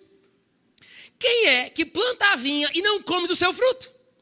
Quem apacenta um rebanho e não se alimenta do leite do rebanho, pelo amor de Deus? Porventura, eu falo isso de forma carnal, por interesses obscuros. Ele diz, eu falo isso como homem, ou não o diz também a lei? Porque na lei de Moisés está escrito, não atarás a boca ao boi quando pisa o grão. Sabe o que significa isso? Olha aqui para mim. Nesses trabalhos de agricultura, nesses trabalhos rurais daquela época, sem muito maquinário, eles usavam os animais, como até hoje em alguns lugares a gente vê. E os donos da plantação, suvinos como eram, como também hoje a gente vê, eles colocavam um saco na boca do boi, amordaçavam o boi, para que o boi, cansado, com fome, não virasse e comesse a própria plantação na qual ele trabalhava. E Deus deu uma ordem naquele tempo dizendo, não amordaces a boca ao boi quando ele estiver trabalhando, pisando o grão. Por quê? Porque se o boi está trabalhando para mim, e ele está com fome, é justo que ele coma pelo seu trabalho. É justo que ele possa virar a sua cabeça e dar uma mordida aqui ou ali, comendo um pouquinho aqui ou ali. Mas aí Paulo usa o texto e diz, acaso é com bois que Deus se preocupa? Sabe o que significa isso? Que os ministros, os pastores, o seu pastor, que trabalha na igreja, deve ser sustentado pelo trabalho que ele desempenha. E Paulo está dizendo, é com bois que Deus se preocupa? Não, a preocupação de Deus repousa sobre a família de Anderson. Deus se preocupa com os pastores que serão levantados aqui neste lugar. Homens e mulheres que precisam sair do secular para se consagrarem ao ministério, para que sejam sustentados pela obra que desempenham. A preocupação de Deus. É isso que Paulo diz. Deus se preocupa não com bois, mas Deus se preocupa com ministros, com os que ele chama, com os seus trabalhadores. E Paulo mostra isso no versículo 10. Ou é seguramente por nós que ele o diz. Certo que é por nós que está escrito. Certo que é por nós, os pastores, os ministros. Pois o que lavra, cumpre fazê-lo com esperança. O que pisa o grão, faça-o na esperança de receber a parte que lhe é devida. Se nós vos semeamos as coisas espirituais, será muito recolhermos de vocês bens materiais? Resposta, claro que não, é justo. Se vos semeamos bens espirituais, é um absurdo recolher bens materiais? Quantos estão acompanhando? Amém. E no versículo 12, ele vai dizer o seguinte: se outros participam desse direito sobre vós, falando sobre ministros que ele depois vai tocar, ministros locais da cidade de Corinto, que segundo Paulo não eram ministros verdadeiros, coisa nenhuma. Paulo, inclusive, em certa ocasião vai chamá-los de ministros diabólicos, obreiros fraudulentos, falsos apóstolos. Guarde isso. Então ele diz, se outros participam desse direito sobre vós, nós não o temos em maior medida? E aí vem o que gera dúvida na cabeça dos irmãos dentro desse contexto. É a metade do versículo 12, quando Paulo diz, entretanto, não usamos desse direito, antes suportamos tudo para não criarmos qualquer obstáculo ao evangelho de Cristo. Ou seja, Paulo disse, eu tenho direito, eu venho explicando isso aqui desde o versículo 1 até a metade do versículo 12, mas eu quero deixar claro que eu não quero. Irmãos, tem alguma coisa estranha. Como é que o homem vai gastar 12 versículos mostrando de forma divina, maravilhosa, inspirado por Deus, que existe uma relação de sustento, e depois ele diz, pois é, eu expliquei tudo isso, eu desabafei, botei para fora, estou me sentindo melhor, ninguém me dê nada. tem uma coisa errada aqui. Tem uma coisa estranha nessa relação. Não vai dar para entender agora, mas daqui a pouco, em 2 Coríntios, a gente vai descobrir. Mas muitas pessoas, muita gente boa, muita gente inteligente, lê o texto e se prende a coisas poucas. Despreza a maioria do capítulo para ficar com a dúvida que vem na minoria. Metade do versículo 12, um pedacinho do versículo 15 e assim por diante. Só que são versículos duvidosos. A metade do 12 e o versículo 15 são versículos duvidosos.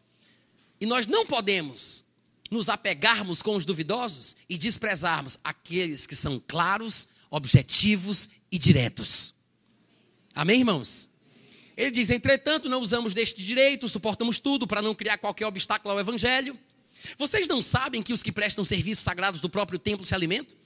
Vocês não sabem que quem serve ao altar é do altar que tira o seu sustento? Assim também ordenou o Senhor.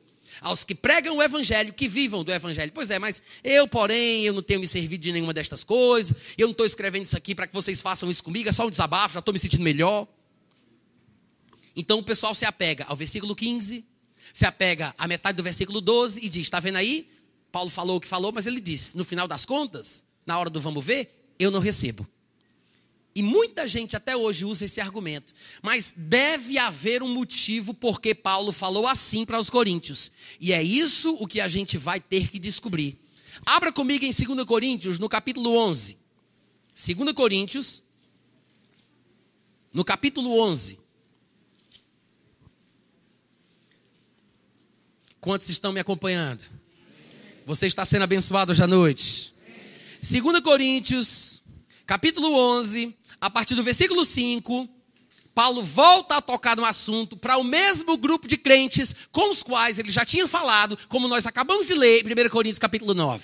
Então ele diz, versículo 5, capítulo 11, 2 Coríntios, página 288. Porque suponho em nada ter sido inferior a esses tais apóstolos. Olha aí, mais uma vez ele diz, tem gente aí na interferência, tem boi na linha. Ele disse, se outros usam desse direito sobre vós, não o temos nós em maior medida? Lembra? Agora ele diz, suponho em nada ter sido inferior a esses tais apóstolos. E embora eu seja falto no falar, não o sou no conhecimento, mas em tudo e por todos os modos, vos temos feito conhecer isso, pelo amor de Deus. Agora, cometi eu porventura algum pecado pelo fato de viver humildemente para que vocês fossem exaltados, visto que gratuitamente vos anunciei o evangelho de Deus? E alguém poderia dizer, está vendo aí? Isso é que é ministério, isso é que é homem de Deus, gratuitamente. Irmãos, tem uma razão, não se precipite, veja o que ele fala. Eu vos preguei gratuitamente. Agora, para eu poder fazer isso, no versículo 8 ele diz, eu despojei outras igrejas, recebendo delas salário para vos poder servir de graça. Então Paulo está aplicando ali um corretivo nos coríntios. Ele tem um plano em mente, ele tem uma ideia no que ele está fazendo. Ele não está dizendo de forma geral que o certo é o ministro pregar de graça, que o ministro não deve receber salário. Ele não está dizendo isso. Ele está falando especificamente com os coríntios sobre uma situação específica que, segundo Paulo, deveria ser corrigida. Então ele diz, para vocês eu preguei de graça, de vocês eu não quero uma arruela furada. Para eu conseguir fazer isso, eu precisei receber salário de outras igrejas para que eu pudesse estar aqui sem ser mantido por vocês. E ele continua, e estando entre vós, versículo 9. Ao passar privações, não me fiz pesado para ninguém, pois os irmãos, quando vieram de outras igrejas, da região da Macedônia, supriram o que me faltava, e em tudo me guardei, e ainda vou continuar assim, me guardarei de ser pesado especificamente a vocês. Me guardei e me guardarei de vos ser pesado. Ele aceitou o sustento da Macedônia, ele despojou outras igrejas, recebendo delas salário, mas de Coríntios ele não quer. Então ele diz, a verdade de Cristo está em mim, versículo 10. Por isso não me será tirada esta glória nas regiões da Acaia, onde se encontrava Corinto. Aí ele diz, por que razão? É porque eu não vos amo? Deus sabe. Aí no versículo 12, ele acrescenta, agora eu vou dizer, o que eu faço, e continuarei fazendo, e farei ainda mais, é porque Paulo tem um objetivo, é para cortar ocasião àqueles, lembra dos falsos ministros? Lembra daqueles que achavam que tinham o direito igual ao direito de Paulo? Ele diz, eu faço isso para cortar ocasião àqueles que a buscam com o intuito de serem considerados iguais a nós naquilo que se gloriam. Aí Paulo disse, bando de povo sabidinho, bando de safado. Eles estão querendo agora dizer que são iguais a gente, tem o mesmo direito. Eles querem receber dos coríntios. Aí Paulo diz, então eu já sei o que eu vou fazer. Quero ver se eles têm uma rede ministerial como eu. Quero ver se eles têm outras igrejas que podem sustentar eles como eu. Porque enquanto eu estiver aqui nas regiões da Acaia, enquanto eu estiver em Corinto, eu não recebo nada dos coríntios. Outras igrejas vão me sustentar. Quer ser igual a mim? Me imita agora, benção de Jesus. Aí diz, é para cortar a ocasião nestes que se consideram iguais a nós. Porque os tais, versículo 13, são falsos apóstolos, obreiros fraudulentos, se transfigurando em apóstolos de Cristo. E não é de se admirar, porque o próprio Satanás se transfigura em anjo de luz. Por isso é que não é muito que os seus próprios ministros, os ministros a quem ele está chamando aqui de diabólicos, os próprios ministros de Satanás, por isso não é muito que os seus próprios ministros se transformem em ministros de justiça. E o fim deles será conforme as suas obras. Depois você vai ver que fica muito claro que ele está falando de ministros, que segundo ele são falsos apóstolos, obreiros fraudulentos, ministros diabólicos. No versículo 19 ele diz, é interessante, vocês sendo tão sensatos, né? Ele está sendo sarcástico. Vocês sendo tão sensatos, de boa mente, tolerais os insensatos. Porque ele está falando sobre os coríntios que apoiavam estes ministros dos quais Paulo fala mal. Vocês são tão sabidos, tão inteligentes, mas vocês toleram os insensatos. Que coisa curiosa. Porque vocês toleram quem vos escravize, vocês toleram quem vos devore, vocês toleram quem vos detenha, quem se exalte, quem vos esbofeteie. Ingloriamente eu quero fazer uma confissão como se eu fosse uma pessoa débil, fraco, que precisasse disso. Mas naquilo em qualquer um tem ousadia, e é com insensatez que eu afirmo isso, também eu tenho. São hebreus? Eu também sou. São israelitas? Eu também sou. São da descendência de Abraão? Eu também. São ministros de Cristo? Aí ele fala, agora eu vou sair de mim, eu sou muito mais. Paulo está indignado. Tanto é que quando chega no versículo 1 do capítulo 12, ele diz, rapaz, se é necessário que eu me glorie, ainda que isso nem convém, eu vou agora começar a falar de visão e revelação, que eu já tive. É doido ou não é? Hein? Aí ele começa a contar de algumas experiências. Quando chega lá no versículo 11 do capítulo 12, ele diz, eu tenho que admitir, virei um abestalhado mesmo, tornei-me insensato. Mas foi vocês que me constrangeram a isso. Eu deveria ter sido honrado. Eu deveria ter sido louvado por vocês. Porque quer saber? Eu não fui em nada inferior a esses tais apóstolos. Ainda que nada sou. Pois as credenciais do meu apostolado foram apresentadas no meio de vós com toda persistência, com sinais, prodígios, poderes miraculosos. Porque em que vocês, coríntios, foram inferiores às demais igrejas, senão neste fato de eu não vos ter sido pesado. Me perdoem isso, porque eu sei que é injusto. Paulo disse, no que é que vocês foram inferiores, menores, em relação a todas as outras igrejas que estão debaixo do meu ministério, associadas comigo? No que é que vocês foram menores? A não ser neste fato, de eu não aceitar a oferta de vocês, de eu não aceitar salário de vocês, de eu fazer questão de não ter parceria com vocês no tocante ao dar e receber. Só nisso vocês foram inferiores. E ele, sabendo que era um erro, porque Deus não queria que fosse assim, ele diz, me perdoe porque é injusto. Mas em situações extremas, é preciso medidas extremas. Diga amém. Amém. E no 14 ele fala: eis que pela terceira vez estou pronto a ir ter convosco. E vou logo avisando: não vou ser pesado.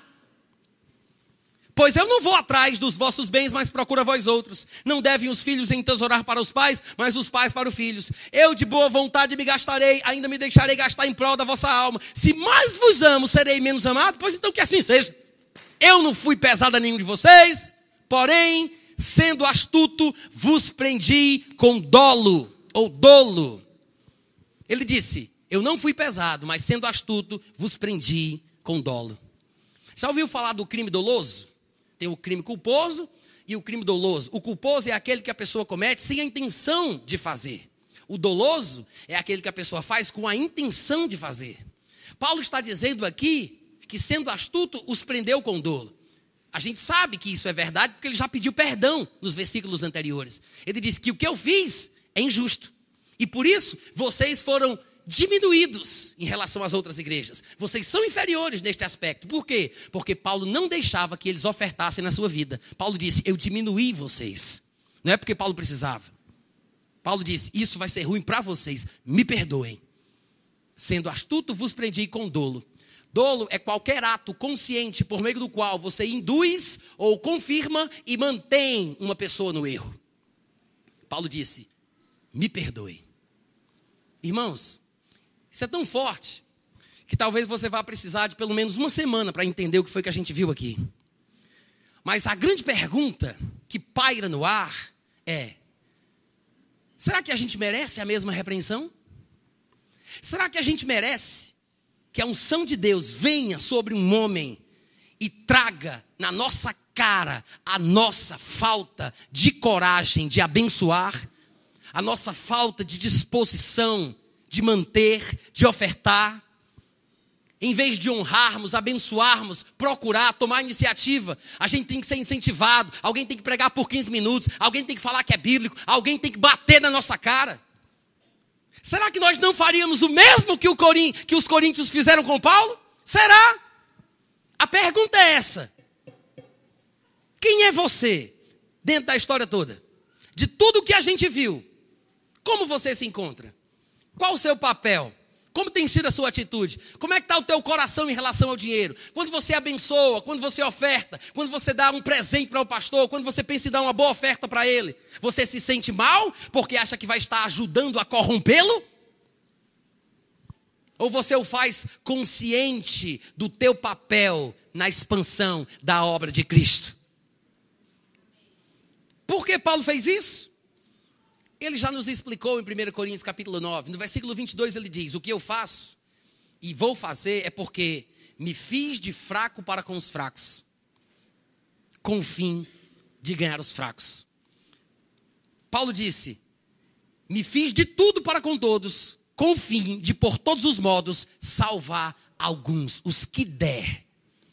Tudo eu faço, não importa o que seja, por causa do evangelho, com o fim de me tornar cooperador com ele. Quantos podem dizer amém? Amém. E em Filipenses 4, este é o penúltimo versículo desta noite. Assim, benza a Deus. Já, não é nem meia-noite ainda. Em Filipenses capítulo 4, nós encontramos uma declaração interessante. Paulo está falando aqui sobre ministério. E agora você vai entender melhor, depois de ter visto tudo isso. No versículo 10 ele diz: alegrei-me sobremaneira no Senhor, porque agora uma vez mais renovastes a meu favor o vosso cuidado, o qual também já tinhais antes, mas vos faltava oportunidade. Ele está falando sobre ofertas que recebeu, que os irmãos mandaram para ele. Digo isto não por causa da necessidade ou da pobreza, como dizem algumas versões, porque eu aprendi a viver contente em toda e qualquer situação. Eu sei porque aprendi. Eu sei estar humilhado, mas eu também sei ser honrado. Lembra que Paulo disse lá em Coríntios, como acabamos de ler, que ele deveria ter sido louvado por eles? Vocês lembram disso?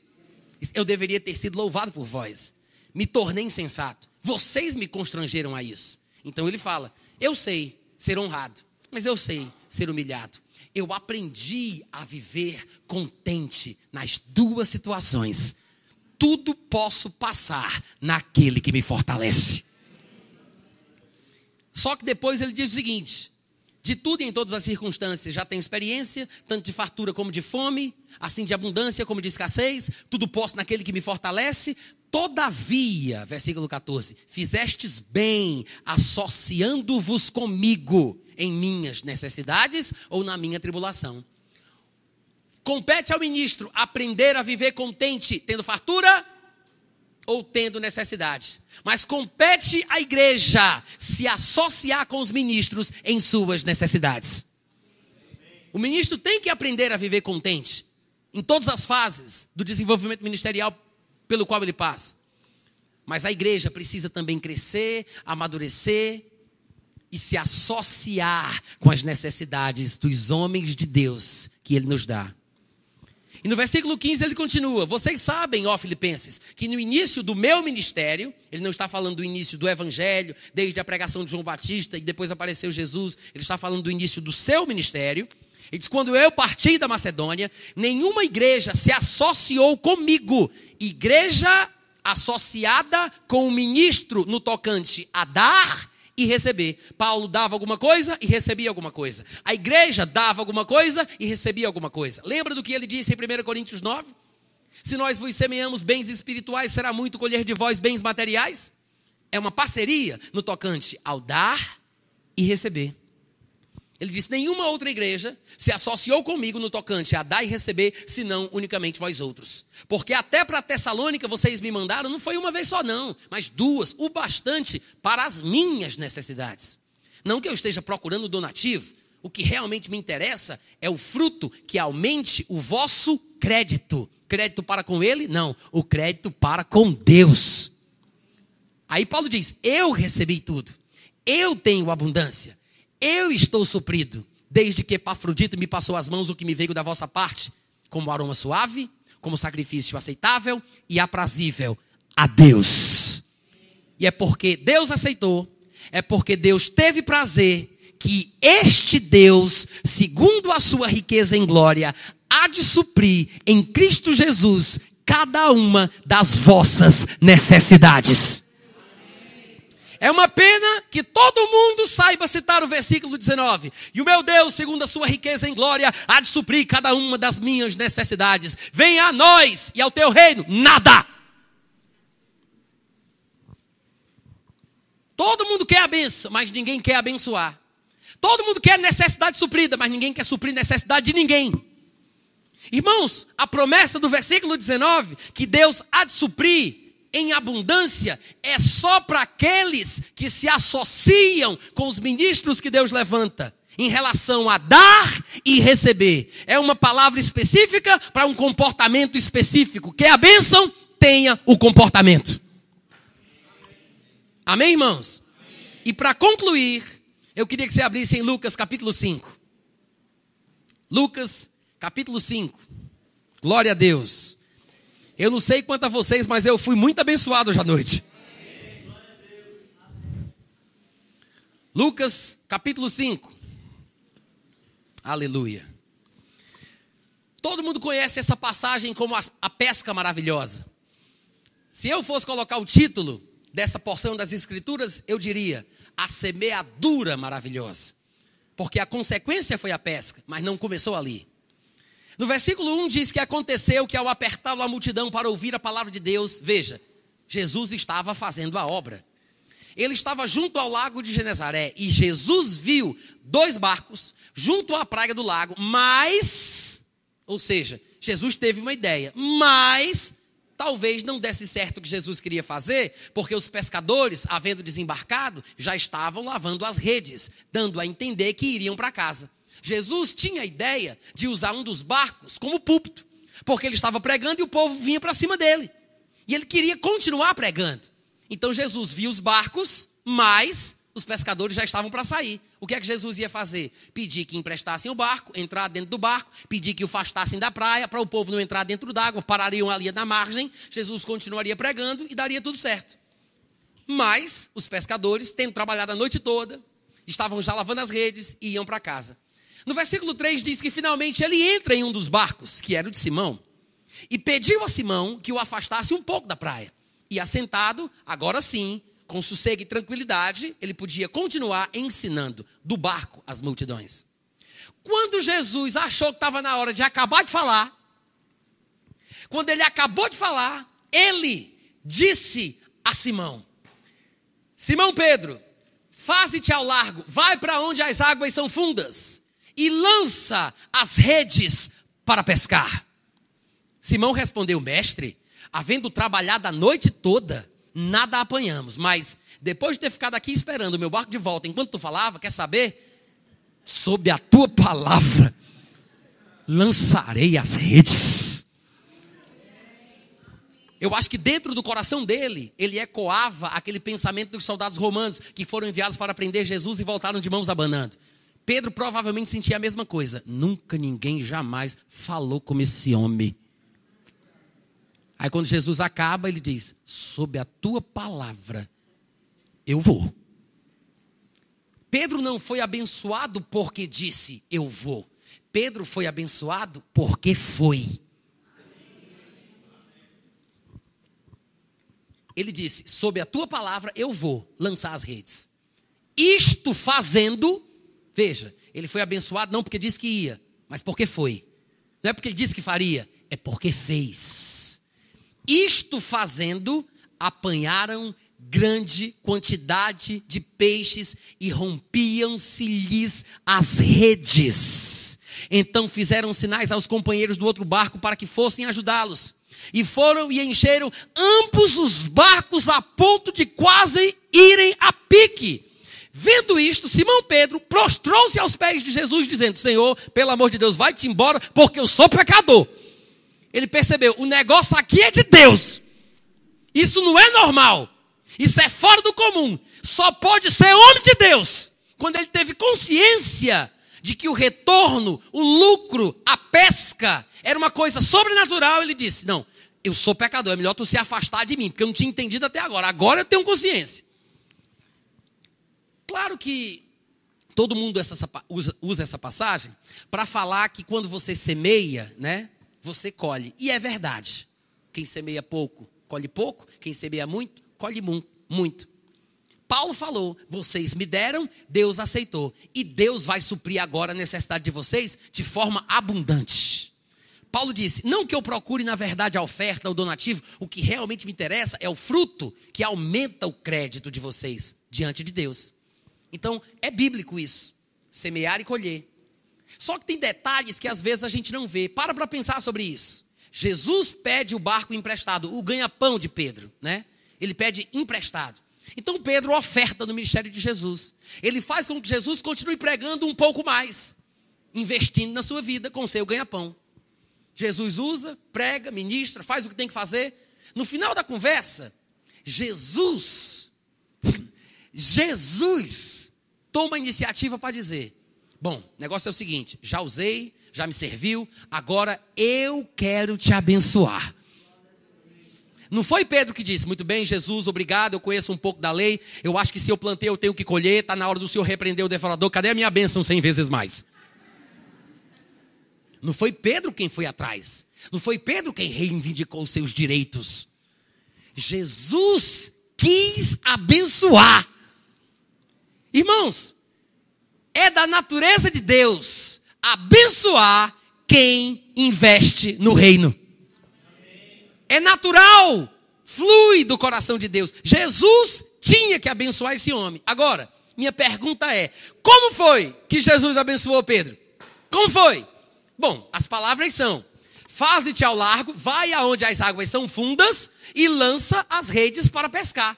Ora, eles disseram que fizeram isso a noite toda. Ou seja, eles trabalharam a noite toda, estavam nas águas fundas, lançavam as redes para pescar, não conseguiram pegar nada. Então o que Jesus está dizendo para eles é, trabalhe um pouco mais. Só que agora é diferente. A bênção que vai vir é por meio do mesmo trabalho de sempre.